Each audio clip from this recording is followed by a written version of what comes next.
1988年，馬雲24歲，喺杭州師範學院畢業，外語系學士，之後做咗英文教師。1994年喺黨政辦公室做外事部主任，1995年就辭職，跟住就做咗啲網絡嘅生意，應該都係打工嘅。1999年啦就辭職，開咗阿里巴巴。2003年就搞淘寶，2004年就搞埋個支付寶，2017年就走咗去見阿特朗普啦，2018年就退居二線。咁呢度就睇唔到佢邊個年份搞螞蟻金服喎。喺2022年螞蟻金服就公布阿馬雲就持有佢哋嘅股票 8.8%， 咁啊市值274億美金。咁另外佢喺2019年呢，佢就亦都公開咗佢擁有支付寶嘅一半嘅。咁阿里巴巴、支付寶加埋螞蟻金服，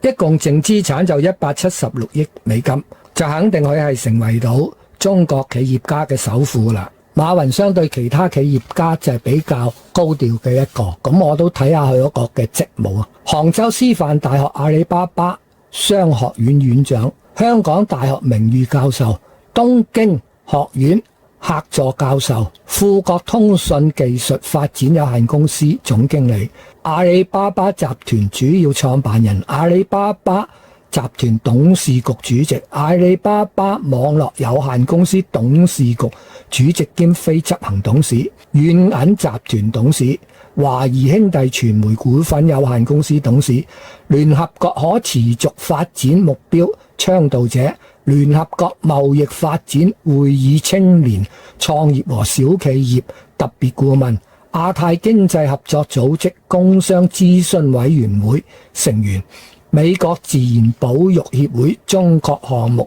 託管人兼全球董事會成員，太極禪院聯合創辦人。佢被視為係一個相當成功嘅人士啦。咁好多嘅高等學院都揾佢去演講嘅，包括咗賓夕凡尼亞州大學啦、麻省理工啦、哈佛大學啦等等。咁佢亦都參加唔少扶貧嘅工作。好啦，跟住講下相啦，入正題，睇下佢有冇入型入格。嗱，馬雲有入型入格嘅，有一啲人入型入格就係屬於五行嘅型格去睇，就金木水火土嗰啲。嗱，馬雲就好瘦啊，個身體就係木型嘅，但係個頭咧就土型方面嘅。咁係唔入五行型格，但係佢入咗動物嘅型格，咁佢就好似一頭嗰啲蜜獾啊！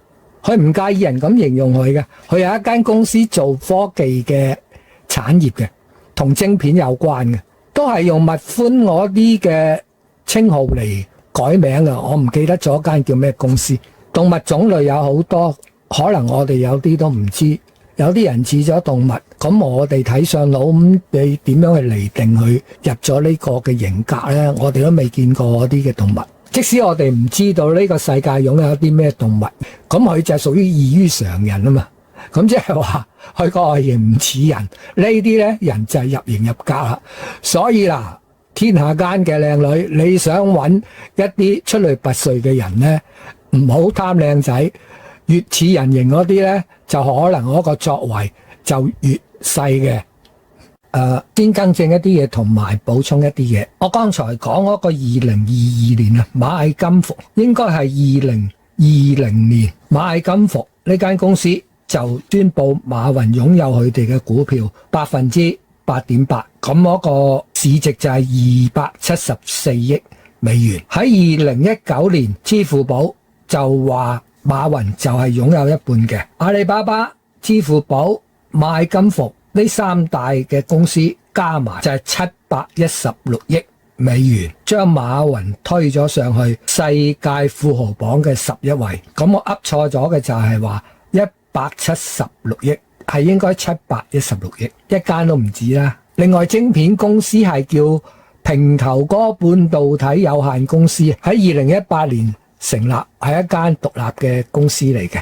佢嘅面相亦都係生得特別少有嘅，佢係屬於田字面。田字面坊間嘅上書就係咁樣講，田字面嘅人個性較為穩重，做事就係實際，利己心重，但唔輕易傷害別人，慾望強，野心大，重計劃，執行力亦都強，理智清醒。我個人嘅觀察留意到，田字面嘅人嚴而不惡，惡不大殺，威健祥和，所以佢俾人一種感覺呢，就係比較容易親近嘅，人緣係會較為好，貴人亦都係較為多嘅。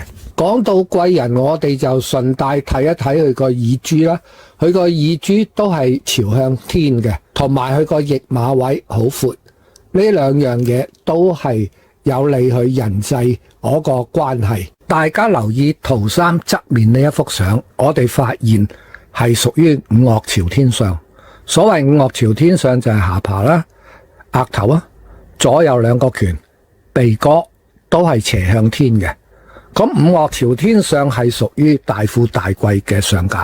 喺歷史裏邊有朱元璋，奇就奇在朱元璋就係屬於一個長面嘅人，馬雲就屬於一個田字面嘅人，同樣都係擁有五岳朝天相呢個嘅格局，但嗰個分別就好大啦。咁佢嘅分別點樣睇出嚟？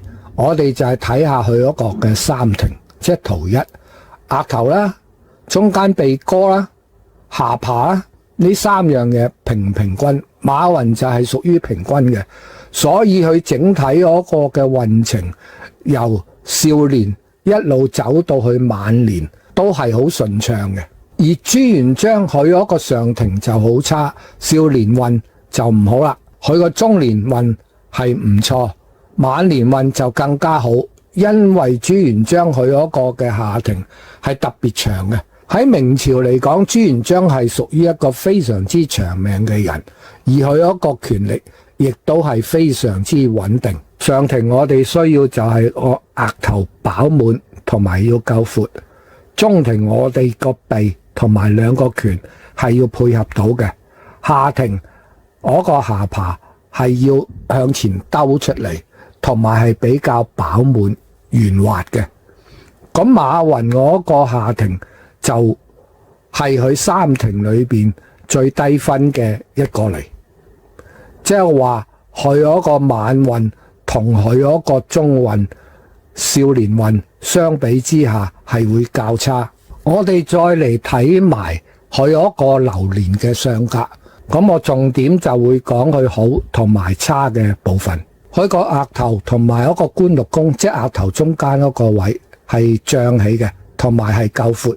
咁呢個係代表非常之好嘅時段嚟嘅。呢個係0歲去到38歲。好啦，中運啊，中運就更加好啦。佢個鼻係能夠受到兩個拳嘅鞏護，因為有鼻呢，我哋必須要有拳肉嘅，同埋佢個鼻翼係相當之有力，所以亦都配合到佢富嗰個嘅相格。好啦，佢差嘅位置就係下巴啦。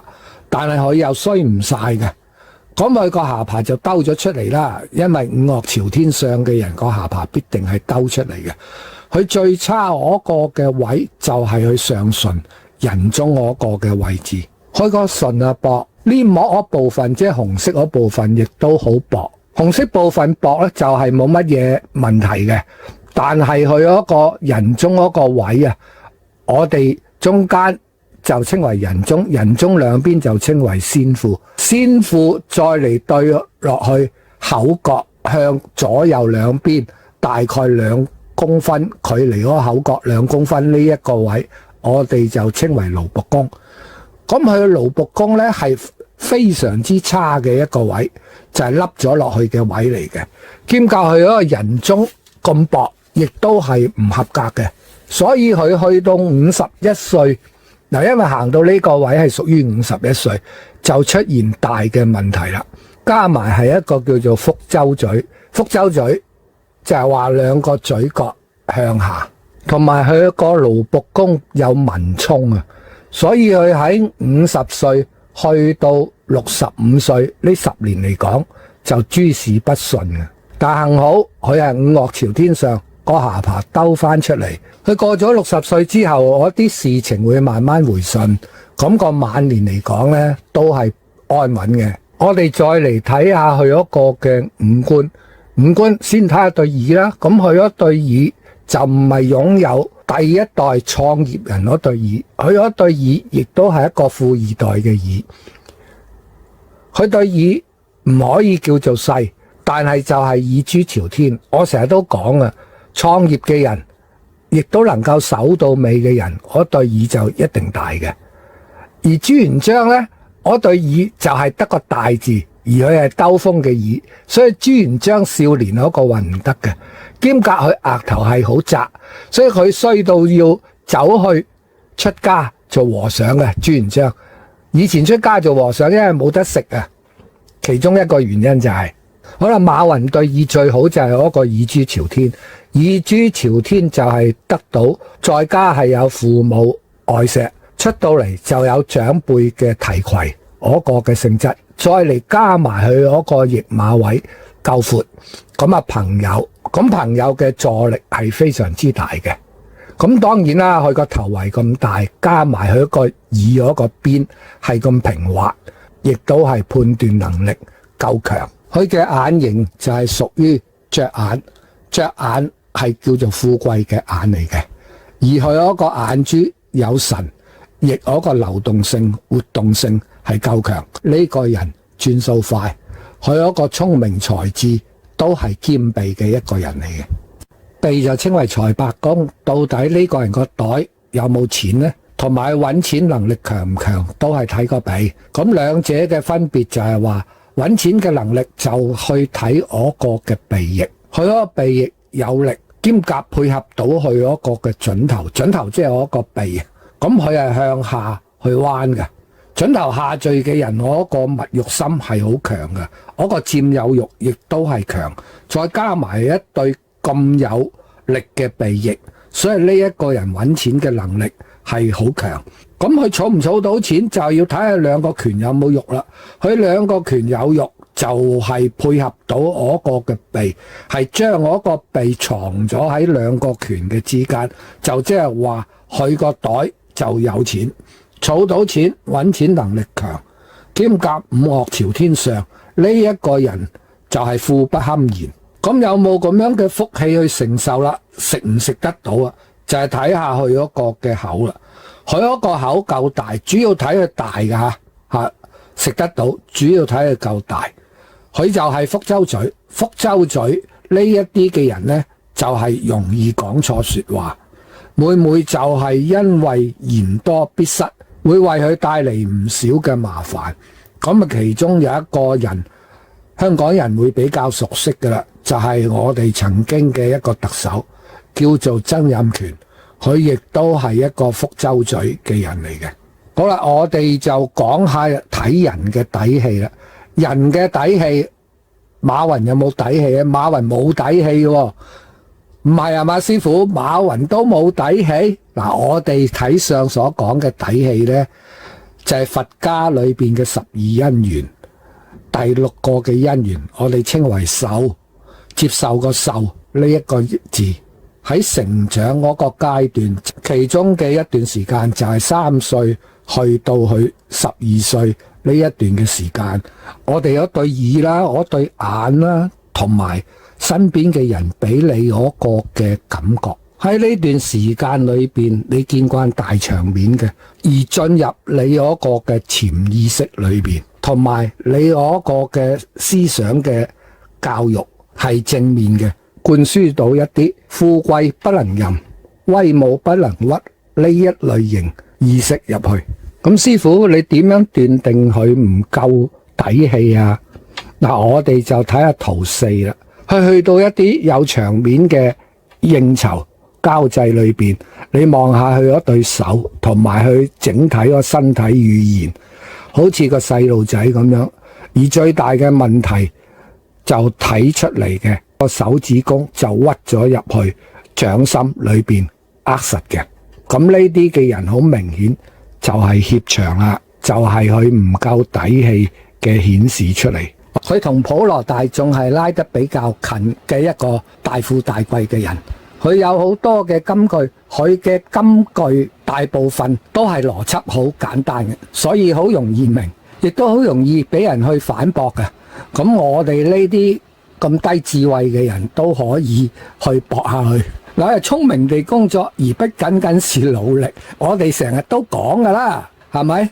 勤力就係牛嚟嘅啫，做嘢要用下腦噶嘛，把任務完成得超出預期，邊個唔想嘅？係咪？我哋成日都講要做到快靚正，呢啲阿媽係女人嘅金句一籮籮。我亦都睇到一啲嘅視頻，佢話非洲嘅人每呼吸6分鐘，淨唔知6秒鐘，佢哋就短6分鐘嘅命，或者6秒鐘嘅命。咁我估呢條片就係斷章取義嘅，就將佢剪頭剪尾，因為全世界嗰啲動物由出生開始就係一秒一秒步向死亡噶啦，有邊種動物唔係啊？另外有條片就佢拉埋阿馬化騰落水嘅，佢又話好多人話佢同阿馬化騰都冇文化嘅。佢有文化唔通過辦公室或者屋企擺滿書咩？坐喺個書房嗰度，啲人就係代表有文化咩？呢句說話係啱。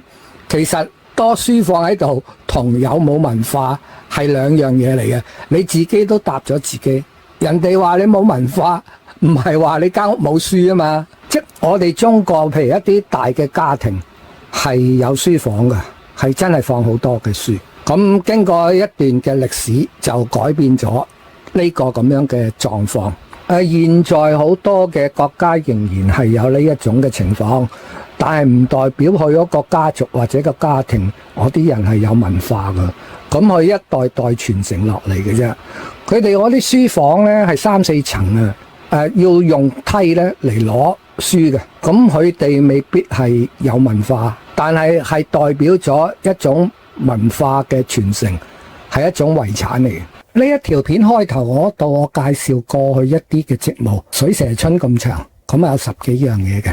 其中我就睇到佢同阿李連杰創辦嘅叫做太極禪院。我一望落去真係冇文化喎，呢個名。太極就係道家嘅，禪就係佛家嘅。即係話你開間菜館，你點可以叫廣東四川菜呢？廣東順德菜又得，四川成都菜就得。香港黃大仙啊，佢嗰個正名叫做嗇色園，點解佢又唔改做道觀呢？又唔改做佛寺呢？因為佢佛道兩家都有供奉嘅，佢唔會標榜一樣嘅嘢。圓玄學院亦都係咁樣嘅道理。圓玄學院就係儒釋道3家嘅，例如青松觀啊，咁一聽佢個名，我哋就會知道呢一個係道觀嚟嘅。其實大家都會知道，人係冇完人嘅，唔會乜嘢都識嘅。